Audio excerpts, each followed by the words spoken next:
Selamat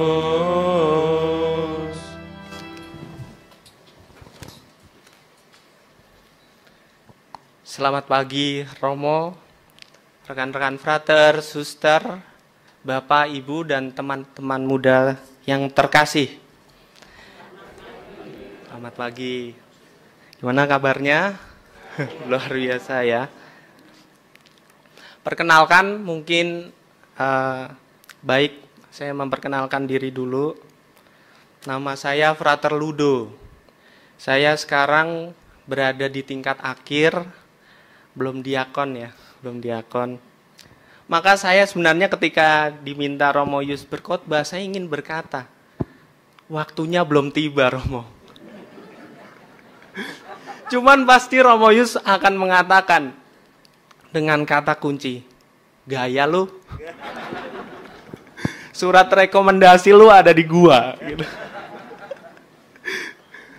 Tapi baiklah, izinkan saya membagi beberapa permenungan kepada Bapak, Ibu, dan teman-temanku terkasih. Salah satu permenungan yang ingin saya angkat dan bagikan hari ini adalah sikap rendah hati.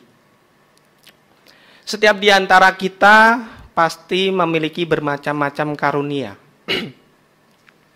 Ada yang pintar bernyanyi, bermain musik, olahraga, ataupun berbagai keahlian. Menjadi guru, dokter, petani, pedagang, dan biarawan, biarawati. Dan segala karunia itu perlu kita syukuri. Namun kita juga perlu berhati-hati dan sadar diri di tengah karunia dan pencapaian kita. Jangan sampai kita lupa diri. Karena apa? Kita bukan segala-galanya. Atas karunia itu sekali lagi saya katakan, kita bukan segala-galanya. Hal ini mengingatkan saya ketika dulu mungkin Bapak, Ibu, dan teman-teman mengalami persami. Apa persami, Bapak, Ibu? Puasa, Senin, Minggu. Enggak. Perkemahan Sabtu, Minggu ya. Ya, dulu kan pasti perkemahan itu kita membawa wajan, lalu minyak goreng, kompor gitu kan. Nah itu ada macam-macam teman saya yang bawa. Terus ketika berangkat gitu ya, berangkat bawa minyak, terus spatula itu. Nah itu saya naik angkot kan. Nah ketemu seorang ibu-ibu. Dek, gak baik tawuran. Tawuran Bu. Saya gak pengen tawuran Bu. Saya ingin bersami perkemahan Sabtu Minggu. Nah, terus ya udah, lalu saya jalan, terus ibu itu, mau persami tuh Dek. Ya udah hati-hati ya. Terus saya bawa ke sekolah, nenteng-nenteng itu, bawa minyak, bawa spatula, lalu juga tongkat untuk bangun tenda. Nah teman saya ada yang bawa kompor juga, kompor untuk ini. Dan kelompok saya lengkap. Tapi masalahnya satu, nggak ada yang bisa masak nasi di situ. Nggak ada yang bisa masak nasi. Tapi ada yang kelompok yang tidak lengkap. Nah salah satu anggotanya bisa masak nasi gitu.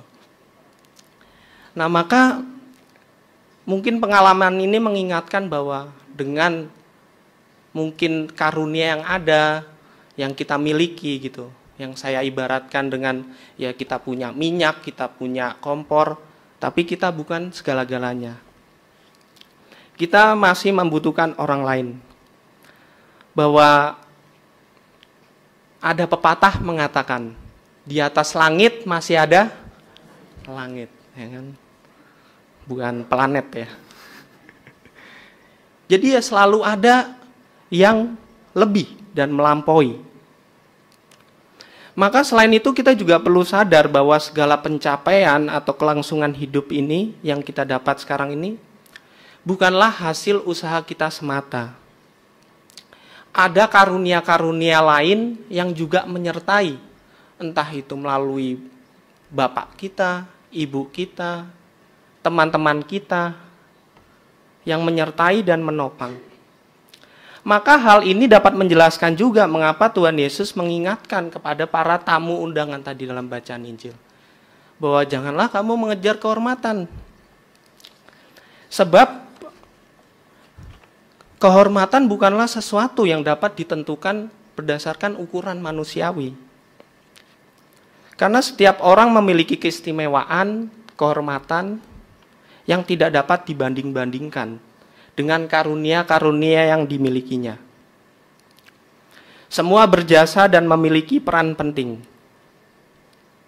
Maka ya saya berpikir saya tidak harus menjadi petani untuk bisa menghasilkan buah-buahan, untuk menghasilkan sayur-sayuran. Saya tidak harus menjadi guru. Saya tidak harus menjadi tua untuk bijaksana. Karena yang tua-tua, sampaikanlah kebijaksanaan, sampaikanlah pengalaman agar menjadi kebijaksanaan untuk orang-orang muda. Dan orang-orang muda, ya jangan main Mobile Legends terus, jangan main TikTokan terus, tapi ya dengarkan nasihat dari oma, opa, Mbah Kakung, Mbah Putri, dan sebagainya. Kemarin saya pulang kampung ke Solo. Saya ketemu Mbah Putri saya, dan ya karena udah sakit-sakitan saya jenguk gitu setelah retret. Ya banyak, kalau semakin tua tuh ternyata semakin pengen banyak cerita gitu. Ya karena itu satu-satunya hiburan ternyata gitu. Satu-satunya hiburan ya itu. Dan siapa lagi yang mau mendengarkan kayak gitu? Karena sekarang ya anak-anak muda lebih seneng Mobile Legend atau TikTokan ya kan. Maka ya istilah TikTok itu dengan mungkin nasihat-nasihat dari Mbah Kakung, Mbah Putri atau Oma, Opa gitu. Ya meskipun ketika saya mendengarkan gitu saya sempat tertidur 5 menit gitu. Karena bosen. Ya tapi saya dengan mendengar nasihat itu saya menjadi kerasa gitu.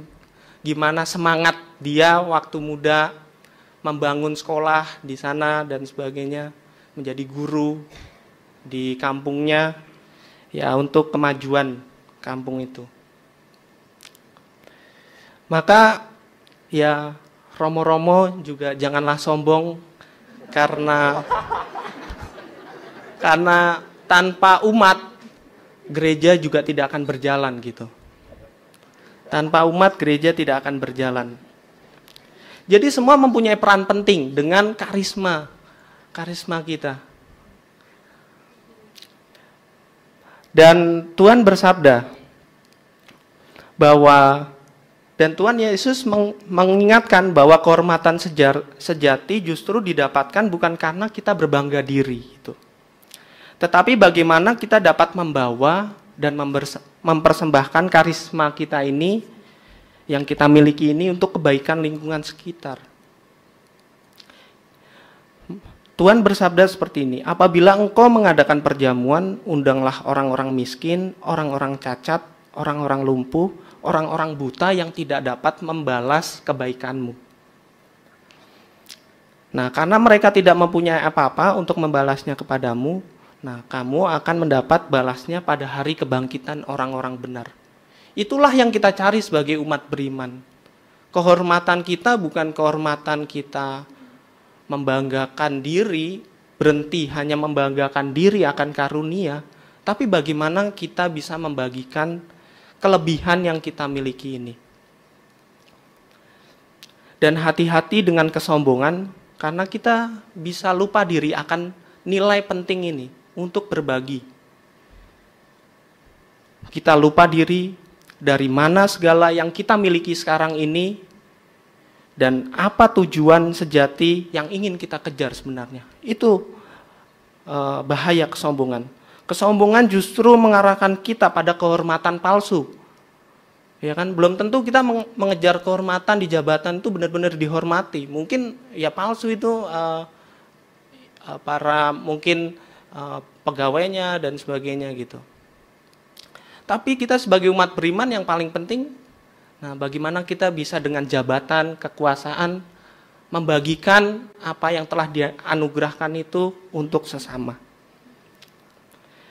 Nah, ketika kesombongan, kalau banyak kecandaan di frater, kalau orang sombong tuh udah nggak ada obatnya gitu. Karena juga dikatakan dalam kitab Sirak.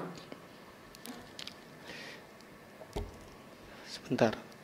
Kemalangan tidak menyembuhkan orang-orang sombong, ya kan? Bahkan kemalangan pun tidak dapat menyembuhkan orang-orang sombong, karena dia menutup diri, sudah menutup diri yang seharusnya dia terbatas gitu, tapi menutup diri akan karunia-karunia lain yang ingin menopang dia, ingin meluruskan dia gitu. Maka penting sikap untuk rendah hati, sadar dari mana segala karunia yang kita dapat, hormat terhadap karunia-karunia lain yang menopang hidup kita, dan sadar untuk apa karunia itu diberikan kepada kita. Itu yang paling penting. Sekali lagi saya mungkin ingin tegaskan, kita bukan segala-galanya karena karunia kita. Kita perlu berterima kasih terhadap karunia lain yang menopang hidup kita, dan kita bertanggung jawab untuk memberi. Jadi kita memberi itu sebagai umat beriman bukan pertama-tama aku memberi agar aku menerima kembali gitu. Tapi pertama-tama orang beriman itu aku memberi karena aku sadar aku tinggal di dalam Tuhan yang senantiasa menjamin hidupku. Maka benar yang diungkapkan dalam kitab Ibrani. Saudara-saudara, kamu tidak datang kepada gunung yang tidak dapat disentuh, tidak menghadapi api yang menyala-nyala. Kamu tak mengalami kekelaman dan angin badai, tapi kamu datang kepada Allah sang pemberi hidup. Jadi Allah yang dalam perjanjian lama ya, bahwa orang takut memandang wajahnya gitu. Yang dimana kalau nabi-nabi bilang najislah aku ketika Tuhan datang. Atau ketika peristiwa para gembala yang ditemui malaikat kan mereka langsung ketakutan. Karena mereka membayangkan Allah yang hadir itu sebagai yang kudus dan kita tidak pantas akan dihukum. Tidak, tapi Allah itu datang di gua, dia hidup seperti kita, hadir dan memberi keselamatan. Nah, nilai inilah yang perlu kita pegang, maka semoga dengan rendah hati kita sadar akan karunia Tuhan yang senantiasa menjamin, yang senantiasa selalu memperhatikan kita, dan saatnya kita untuk berbagi atas karunia itu. Maka untuk ini semua kita harus rendah hati untuk menyadari itu semua. Romo Yus ada tambahan mungkin?